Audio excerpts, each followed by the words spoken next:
jirtan hordoftoota fi daawwattoota keenya salaamu alaikum warahmatullahi wabarakaatu. Kana jechaadha gaarraan tana bikkitti argamnu kunoo akkuma isin mul'atanii gartaan nama ajaa'ibaatii wajjin argamna. Hadiyyaa ajaa'ibaa tan hawaasa keenyaaf uummata keenyaaf deemtu wajjin ammaas akkasumatti argamna. Lafa tanallee jira. Sheekh Mustafaa Shaafiidhaa munshida keenya ustaaza keenya barsiisaa Nurul Qur'aan markaza qofa osoo hin taane abbaa nashiidaalee adda addaa nashiidaalee isaanii gaamimmi'itu geerarsawaan adda addaatiin beekamanii mirriisaadhaan beekamanii hayyummaa hedduu takka wallaahi abbaadhanaa fi ustaaza kiyya qaalii bagana giyaan raamaanii wal nu barsiisee inshaallah salaamadhaan jechuudha gargee waan kanaa dabarra. بسم الله الرحمن الرحيم الحمد لله رب العالمين والصلاة والسلام على نبينا محمد وعلى آله وصحبه أجمعين. hordoftoota fi jaalattoota amantii islaamaa hunda keessanuu jaalaltii bareedduun inshaallah bakka isin jirtan hundatti isin hageessu jechaadha. Obboleessa kiyya Ustaaz Muhammad Ridwaaniin nama beekamoo waliin jirra. Hadiyyaa ajaa'ibaa aalul khayriin maqaa isaa Ustaaz Hadiyyaa beeka inshaallah isinii dubbachuu ta'a. Kitaaba bareedaa kana galaan firii dhibbaa shantama obboleewwan keenya hangartee wallaaloodha diinirraa wallaaloo jechuudha.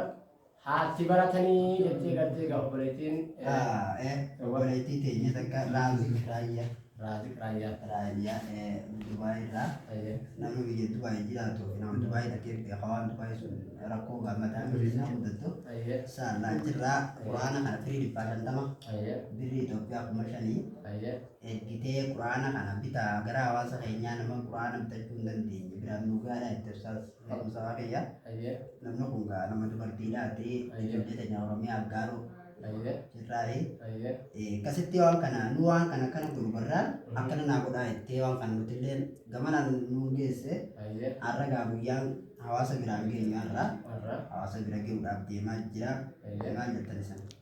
Maasha Allah kun gaa waan bareedaadha. Namni yeroo rabbiin waatti kanallee obboleewwanii fi hangartee kitaaba kana bitachuu hin dandeenye rakkataan hedduudha jira. Kan sababa kitaaba kana bituu dadhabuudhaatti aliifa baruurraa quraana baruurraa hafu tuulaadha. Kanaafuu gartee gaa obboleettiin keenya obboleewwan isiitiif yaaddee firii dhibbaa shantama as bitee jirti. Namni gartee amma qabaatee firii dhibbaa shantama kana bitee hanganarra gaafa harkatee sadarkaa harkatees nama 50 bituu isaa kofa dhibbaa shantama bituu isaatis namti koo qabuun rabbi beekee quraana rabbi beekee guddoonis karaan isaa harma jechuudha. Obboleettii keenya gartee gaata hadiyyaa tana ergitee hadiyyaan ta'e bakka sii geessee karaa si duraan hafnee gammadi. Agada nama gartee ariiba kanatti kitaaba kanatti baratootiin sawaaba rabbi siif haa katabu aalul khayrii masjida biyya isitti jaartu sanirraa atillee gara rabbi siif haa godhu jenna. Warreen gartee gaa miidiyaa adda addaarraa dhageeffatan kan gartee sagalee tun bira geessu hundinuu obboleettii keenya tanaaf fakkeenya godhadhaa isiifillee du'aayii godhaa. Warreen gaa khayrii kana keessoo teessanii qabdan qaama dura hojiirra isiniin oolin hundinuu gara biyya teessanii ergitanii inshaallahu ta'ala quraana ijoollee biyya teenyaatiif kitaaba bittanii qaraasisuun dirqama isinirra jiru.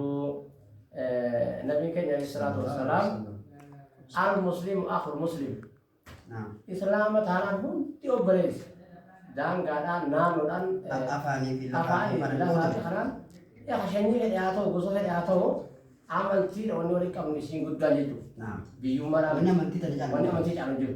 Hedduu gartee kanaan biyya fedhe haa ta'u sabummaan guddoon saba fedhe haa ta'u amantii islaamaa waliin qabaannaan nuti obboleessa. Masjiidni biyya fedhetti haa ijaaramu biyya islaamarraa. Masjiiduma taanaan waan kana biitee akkana habiyya xiyyaa malee sanatti kan quraanni kun nama fedhe harkaa dhabu masjiidni biyya fedhe harabbiiti. Quraannis namni isa baratu hundinuu harabbiiti. quraana kana bitanii masjida kaa'uu fi nama akka nuun adda nama kanuun adda. masjida yoo ta'e keenyaaf eenyu warra dur bareetti qaba obbaas.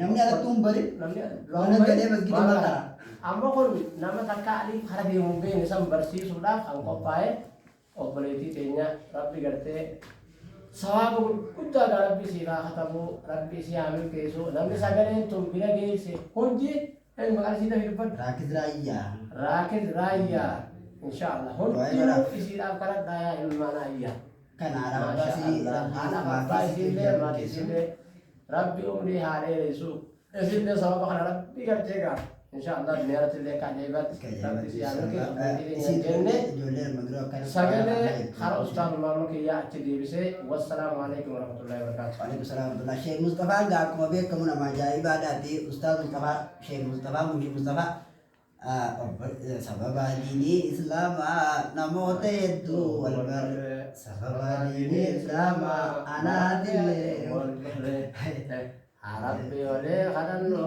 أصمدون دبر وركان الجيد سيدا سيدا غنمو والقر وركان الجيد سيدا سيدا غنمو والقر الحمد لله الحمد لله بقول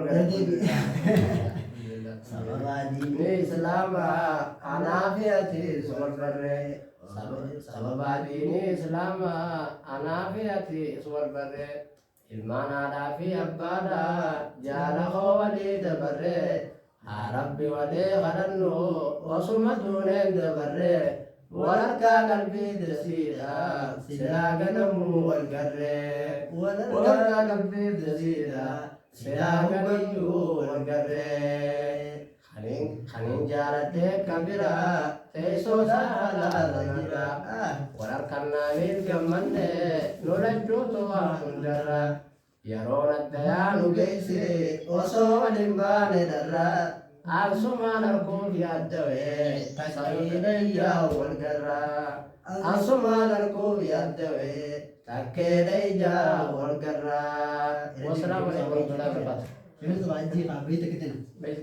بسفار ملا إلهي سفار ملا الجمعة ترانو بني تولنا هذا فملا نبجل فدور باسي يا ربي عذاب جلا نبجل فدور باسي يا ربي عذاب جلا إلهي سمان نومه نطلتو خلفي بستي يا ربي سمان نومه نطلتو خلفي بستي أيه نركع خطة إلهي سمان نومه نطلتو خلفي بستي تولي فرفتون دندنيو خالق نوشي أستي سيمالي فرمات دمني تنافي ويوان نستي سيمالي فرمات دمني تنافي ويوان نستي شني فاطمة خديجة كم يتسجل متوقعته أيوة شني سمية فاطمة ملكا وشني خديجة ورقم قرآن القرآن بنابر إلى دي ملينا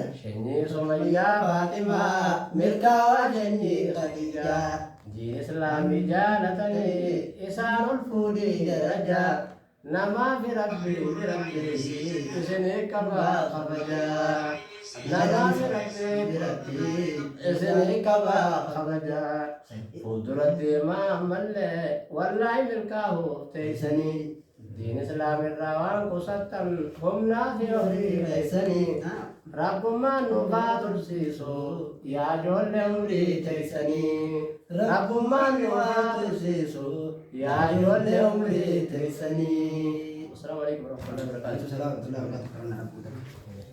وأنت كتاب الرجرة.